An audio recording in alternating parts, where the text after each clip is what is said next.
باپ، بیٹے اور روح القدس کے نام سے آمین۔ ہمارے لیے آج کی انجیل مقدس متی کی انجیل 6 باب 7 تا 15 آیات۔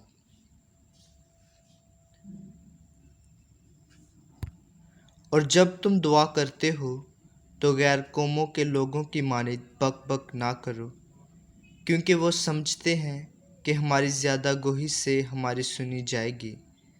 بس ان کی مانند نہ ہونا، کیونکہ تمہارا باپ تمہارے مانگنے سے پہلے ہی جانتا ہے کہ تمہیں کیا درکار ہے۔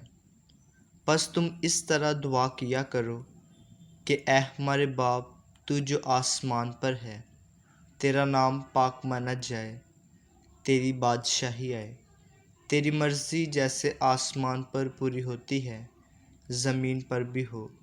ہمارے روزانہ کی روٹی آج ہمیں دے، اور جس طرح ہم اپنے قرض داروں کو بخشتے ہیں تو ہمارے قرض ہمیں بخش، اور ہمیں آزمائش میں نہ پڑنے دے بلکہ ہمیں برائی سے چھڑا، کیونکہ اگر تم آدمیوں کو ان کے قصور بخشو گے تو تمہارا آسمانی باپ تمہیں بھی بخشے گا، لیکن اگر تم آدمیوں کو نہ بخشو گے تو تمہارا باپ تمہارے قصور تمہیں نہ بخشے گا۔ انجیل مقدس کے پڑھے اور سنے جانے پر خداوند کی برکت ہو، خدا کا شکر ہو۔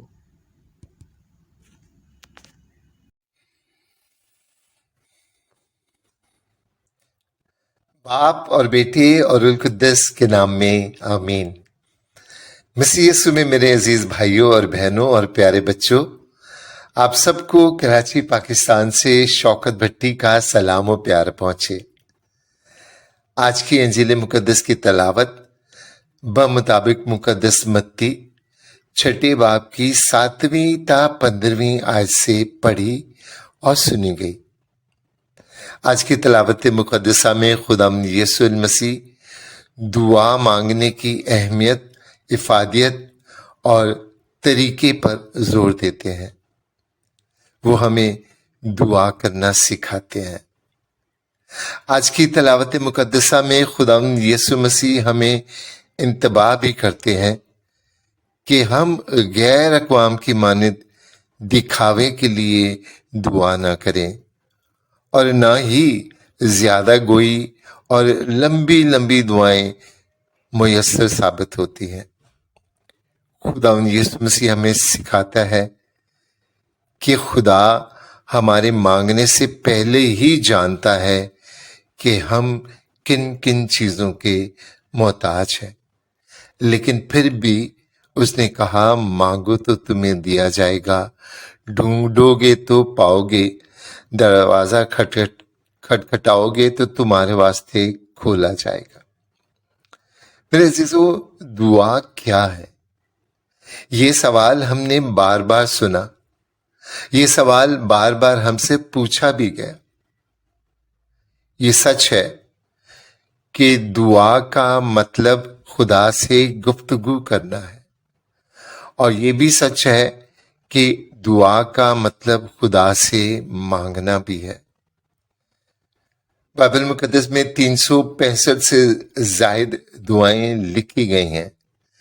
بائبل مقدس اس بات کی بھی شاہد ہے کہ جب کسی نے دکھ، تکلیف، تنگی، بیماری، سخت مصیبت میں خدا کو دل سے پکارا تو خدا نے ان کی دعاؤں کا جواب فوراً سے پیشتر دے دیا۔ خداوند یسوع مسیح ہمیں سکھاتے ہیں کہ پر اثر دعا کی قبولیت کے لیے خدا سے ایک گہرا رشتہ رکھنا بہت ضروری ہے، اور یہ رشتہ باپ اور بیٹے اور بیٹی کا ہے۔ یہی وجہ ہے کہ خداوند یسوع مسیح نے جو دعا ہمیں سکھائی اس کا پہلا لفظ ہی اے ہمارے باپ ہے۔ باپ وہ ہستی ہے جو پیدا کرتا ہے، باپ وہ ہستی ہے جو حفاظت کرتا ہے، باپ وہ ہستی ہے جو پرورش کرتا ہے۔ باپ اپنے بچوں کو شناخت دیتا ہے، اپنی میراث میں حصہ دیتا ہے، اور اپنے بچوں کے لیے لاتعداد ان گنت کا قربانیاں دیتا ہے۔ میرے عزیزو، اے ہمارے باپ کی دعا گو کہ 7 سطروں پر مشتمل ہے، اور اس کی اصل زبان ایرامی زبان میں۔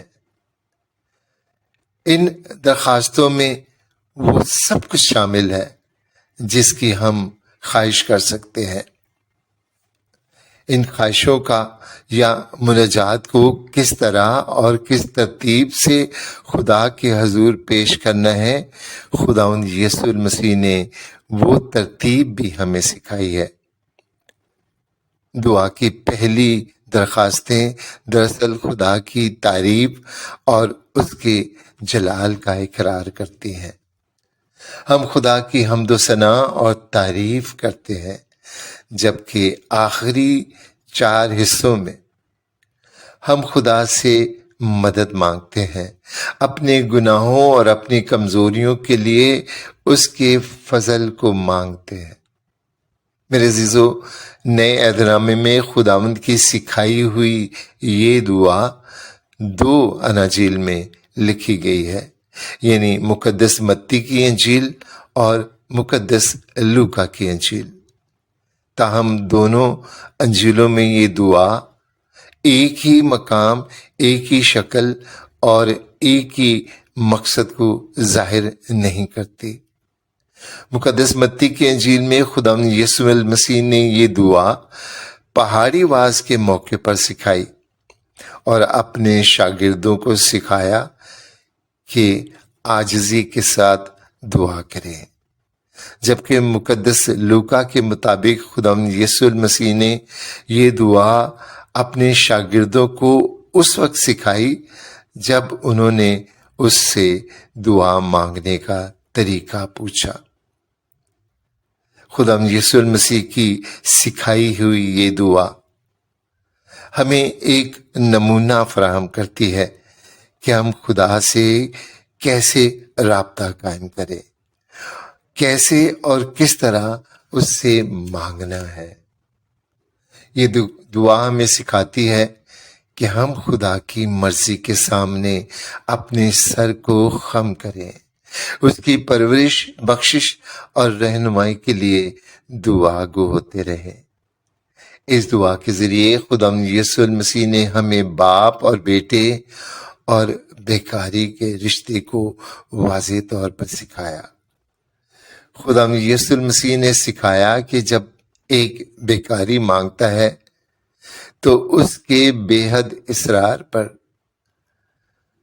اسے اتنا ہی ملتا ہے جتنے کی وہ مانگ کر رہا ہوتا ہے، لیکن ایک باپ اپنے بیٹے کو وہ سب کچھ بھی دے دیتا ہے جو بیٹا مانگتا بھی نہیں۔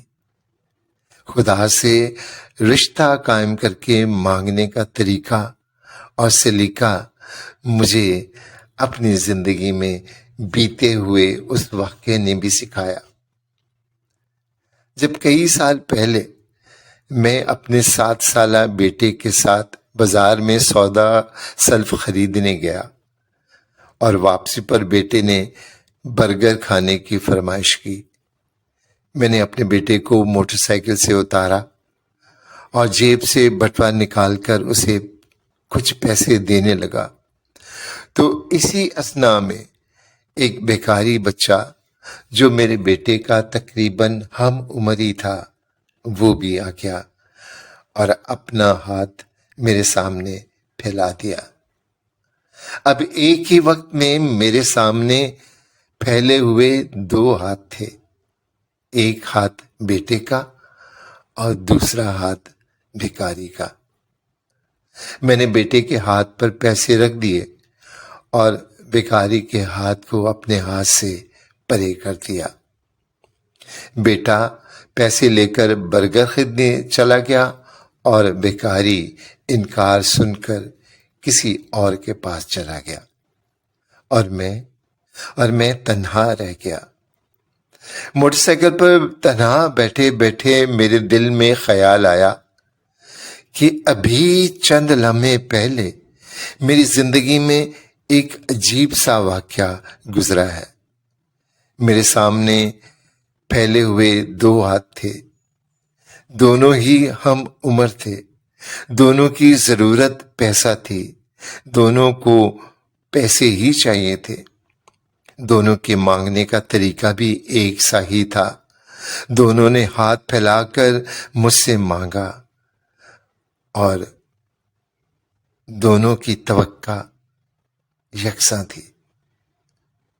پھر ایک کو مل گیا اور دوسرا خالی ہاتھ کیوں لوٹا دیا گیا؟ سب کچھ ایک تھا تو نتیجہ ایک کیوں نہ؟ تو دل نے کہا کیونکہ جسے دیا گیا وہ بیٹا تھا اور خالی ہاتھ جانے والا بھیکاری. میرے عزیزو، یہ سوچ کر میں سر سے پاؤں تک کانپنے لگ گیا. جسم پسینے سے شرابور ہو گیا. دل میں خیال آیا کہ میں نے زندگی بھر خدا سے مانگا تو ایک بیکاری کی مانند مانگا. میرا اور اس کا رشتہ بیکاری کا سا تھا. ضرورت ہوتی تو مانگ لیتا، ضرورت نہ ہوتی تو تعلق ختم ہو جاتا. خدا سے مانگنے کے لیے ایک رشتہ قائم کرنا ضروری ہے، کیونکہ جب ہم اس سے رشتہ قائم کر کے مانگتے ہیں تو وہ ہمیں اپنی میراث میں شامل کر لیتا ہے اور وہ سب کچھ دے دیتا ہے جس کی ہم توقع بھی نہیں رکھتے. خدا یسوع المسیح نے کہا کہ آئندہ سے میں تمہیں غلام نہ کہوں گا، دوست کہوں گا. پھر کہا تم خدا کے بیٹے اور بیٹیاں ہو. اس پر بھی دل نہ بھرا تو پھر کہا تم خدا کے لے پالک بیٹے اور بیٹیاں ہو. اور میرے عزیزو، یہودی شریعت کے مطابق اصل بیٹے کا جائیداد میں حصہ 1% ہوتا ہے اور لے پالک کا دگنا. خدا یسوع مسیح ہمیں خدا کی میراث میں دگنا حصہ دینا چاہتا ہے، اور یہ حصہ ہر فرمانبردار بیٹے، ہر فرمانبردار بیٹی کے لیے مختص ہے. میں یہ باتیں ابھی سوچ ہی رہا تھا کہ میرا بیٹا برگر لے کر واپس آ گیا اور آتے ہی مجھ سے پوچھا کہ کیا آپ نے اس بھکاری بچے کو بھی پیسے دیے تھے؟ میں نے کہا نہیں. تو اس نے کہا دے دینے چاہیے تھے. یہ سن کر میں اس بچے کو ڈھونڈنے لگ گیا، لیکن دور دور تک دیکھنے کے باوجود وہ پھر نظر نہ آیا. میں نے سوچا کہ اب میں اس بھکاری کو کیوں ڈھونڈ رہا ہوں؟ تو دل نے کہا اس لیے کہ ایسا کرنے کے لیے بیٹے نے کہا. میرے عزیزو، خدا یسوع المسیح نے کہا کہ میرے نام سے باپ سے جو کچھ تم مانگو گے آسمانی باپ تمہیں دے گا. اور پھر یہ بھی کہا کہ یہ سب کچھ میں ہی تمہیں دوں گا.